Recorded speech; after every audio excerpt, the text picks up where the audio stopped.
Hello, dear students! How are you today? Olha só, hoje a teacher vai fazer uma aula diferente. Como assim? Nós não vamos hoje fazer nenhuma activity no book. A teacher vai fazer aqui na lousa com vocês, passo a passo de uma review, de uma revisão de tudo que nós vimos até então. Certo? Então, you are going to pay attention, vocês vão prestar bastante atenção, assistam o vídeo todo, sem parada, porque assim, quando a gente for, nós já iniciamos a Unit 3, mas agora que vamos continuar a Unit 3, a teacher quer que fique bem tranquila essa primeira parte, porque um ou outro aluno ainda está com um pouco de dúvida, ok? Então, pay a lot of attention. Nós temos aqui, ó, primeiro a teacher vai começar por essa parte aqui do Simple Past. O Simple Past nós vamos trabalhar com regular verbs e irregular verbs, verbos regulares e verbos irregulares. Como vocês já sabem, os regular verbs, os verbos regulares, nós acrescentamos ed, o ed.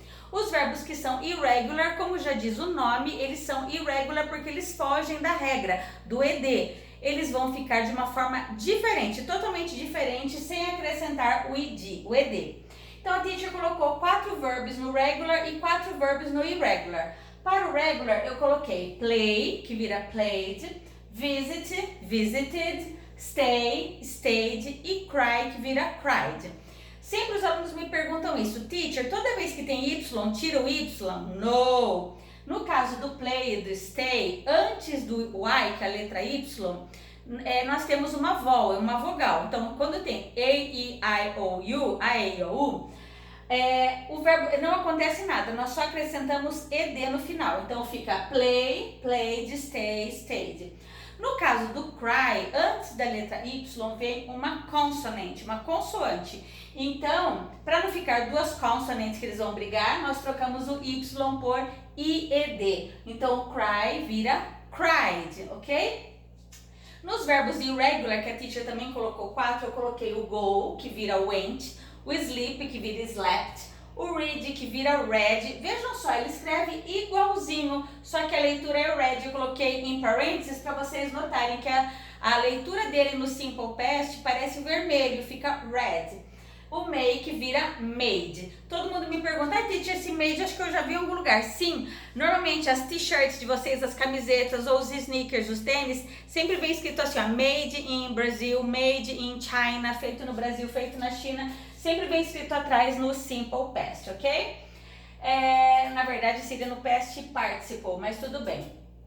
Então esse aqui é o Simple Past. Daí a teacher fala assim, agora eu quero que vocês façam a negative e a interrogative. Para fazer a negative eu uso didn't e para fazer a interrogative, ou seja, a question, eu vou usar did. Aí a teacher colocou uma frase com o regular verbo visit. He visited his friend. Ele visitou o seu amigo. Para eu colocar essa frase na negative, é só acrescentar o didn't antes do pronome e depois do pronome e antes do verbo. Então vai ficar he didn't visit his friend. Para eu fazer a interrogative, é só colocar o didn't aqui na frente e copiar a frase inteira. Só não pode esquecer que tanto na negative quanto na interrogative eu vou tirar o ed, certo? Porque o didn't na negative e o did na interrogative já deixam essa frase no Simple Past. Então, eu tiro o ed na hora de transformá-la para negative e para interrogative. No caso de uma frase com um irregular verb, com um verbo irregular, eu coloquei aqui, ó, they went to Rio, eles foram para o Rio. O went, lembrando, é o passado de go.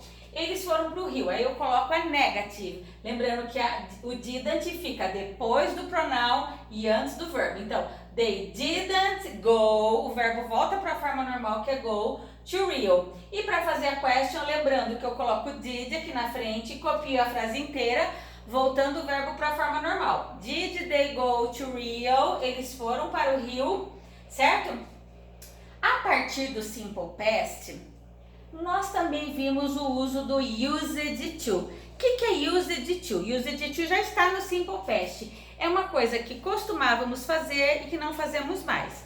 Então, esse aqui já está no Simple Past, é como se ele fosse um regular verb, um verbo regular. A teacher colocou um exemplo aqui, ó. He used to play chess. Ele costumava jogar xadrez. Para eu fazer a negative e a interrogative, é o mesmo processo que a teacher explicou aqui. Então vai ficar he didn't use, só que o use é de volta para use. He didn't use to play chess. A mesma coisa que eu fiz aqui no visited.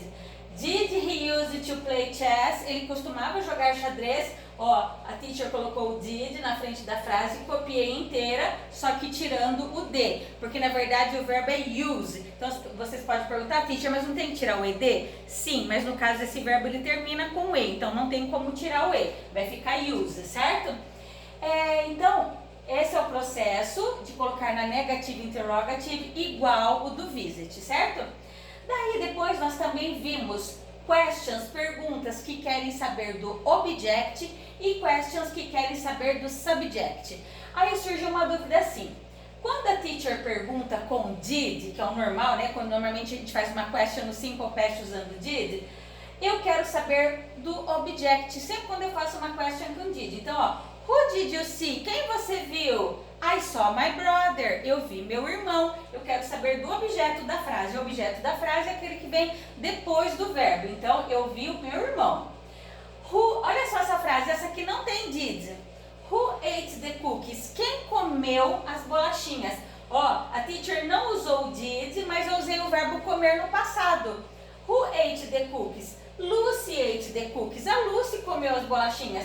De quem que eu quero saber? Eu quero saber do subject, eu quero saber do sujeito. Quem comeu as bolachinhas? Foi a Lucy. Eu quero saber do sujeito. O sujeito é aquele que vem antes do verbo, certo? Eu posso responder Lucy ate the cookies, ou eu posso falar Lucy did, que é uma forma short, curta, que normalmente os Americans eles usam mais essa forma que é short, certo? Who studied English? Quem estudou inglês? Teacher Pri did. Então só fala assim, Teacher Pri did, certo? Quando eu uso did, eu quero saber do object. Quando eu não uso did, eu uso um verbo já no simple past, já conjugado, eu quero saber do object, ok? E também apareceu o present perfect. O present perfect é um verbo meio problemático, porque os alunos falam assim, teacher, esse verbo não tem na língua portuguesa, ele não tem mesmo. Então os alunos ficam sem entender o porquê que ele existe em inglês. Na verdade, o uso dele é assim, ó. O simple past, ele é um verbo que a gente usa a segunda coluna dele, aquela coluna de verbos que vocês sempre viram com a teacher, tem os regular com ED e os irregular que tem aquela coluna de verbos. Ele é um tempo que já acabou. Então, ó, eu comi bolo às 3 horas, já comi. Eu viajei para o Rio ano passado, já aconteceu. Então, o simple past é algo que terminou, finished, certo? O present perfect não, é uma coisa que ainda está acontecendo ou é alguma coisa indefinida no passado. Pode até ter acontecido, mas está indefinido. Então, como que eu uso o present perfect? Eu vou usar have ou has mais a terceira coluna do verbo. Lembrando que o verbo tem aquelas 3 colunas, né? Nós vamos usar a terceira coluna do verbo. Quando ele é regular, ele fica ed mesmo, normal. Ele é usado basicamente para 3 coisas. Para contar uma novidade, eu até dou sempre esse exemplo, então eu falo assim, ó, teacher, I have broken my arm. I have broken my arm. Eu quebrei o meu braço. Então você está contando uma novidade. Você usou have porque o have usa para I, you, we, you e they. E o has eu uso para he, she, it. Então eu falo para vocês, ó, I have broken my arm. Eu quebrei o meu braço. Então eu usei o have porque eu usei I. O verbo break, conjugando, ó, break, broke, broken. Eu uso a terceira coluna, broken. I have broken my arm. Estou contando uma novidade. Ele serve também para algo que começou no passado e continua no presente. Vou dar um exemplo agora com o verbo regular. I have studied English at Teacher Pri for 5 years. Eu estudo inglês na Teacher Pri há 5 anos, ou seja, começou no passado e continua agora até o presente, certo?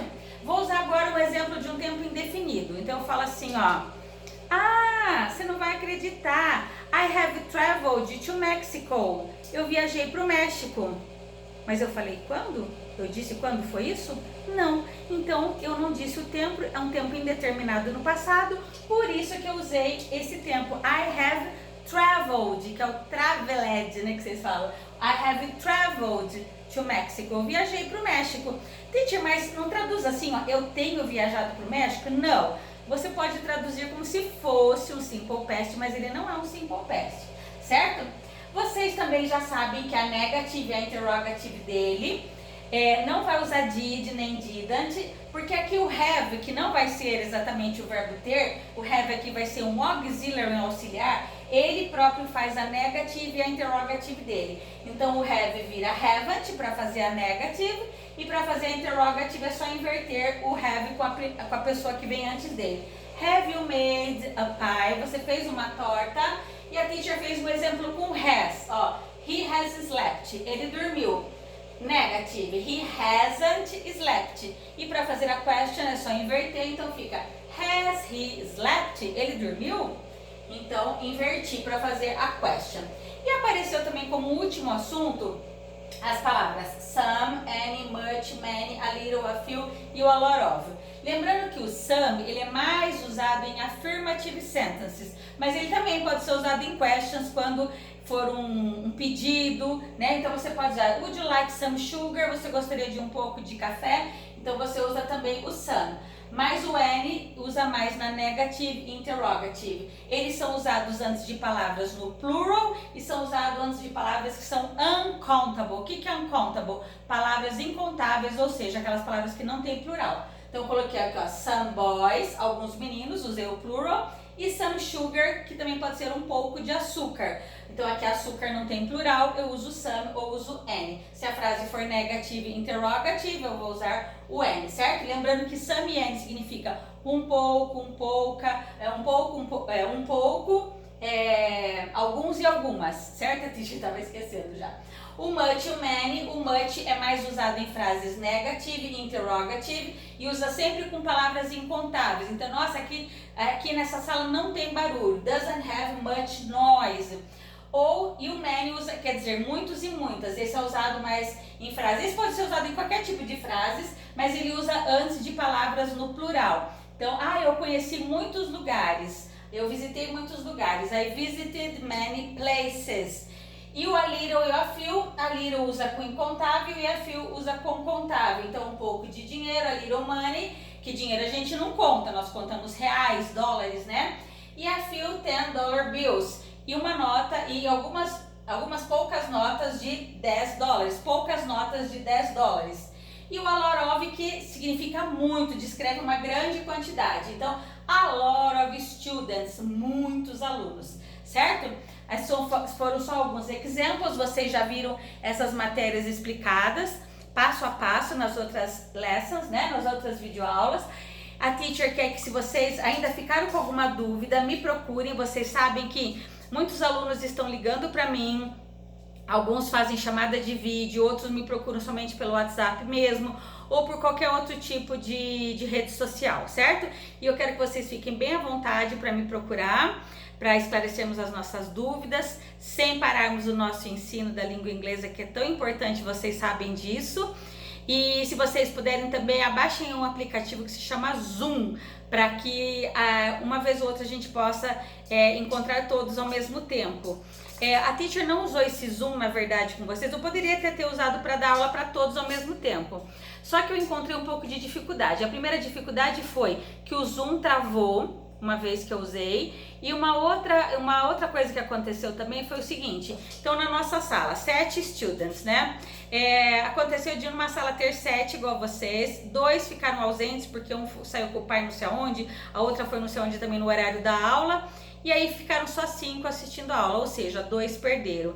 Então eu optei pela videoaula, por quê? Porque são links que a Teacher Pri envia para vocês e pelo menos eu tenho a certeza de que todos irão visualizar, porque essa aula é entregue a todos. E ela fica lá no YouTube, quando vocês quiserem acessar, vocês podem assistir quantas vezes quiser, ok? Então, copiem isso aqui no caderno. See you! Goodbye!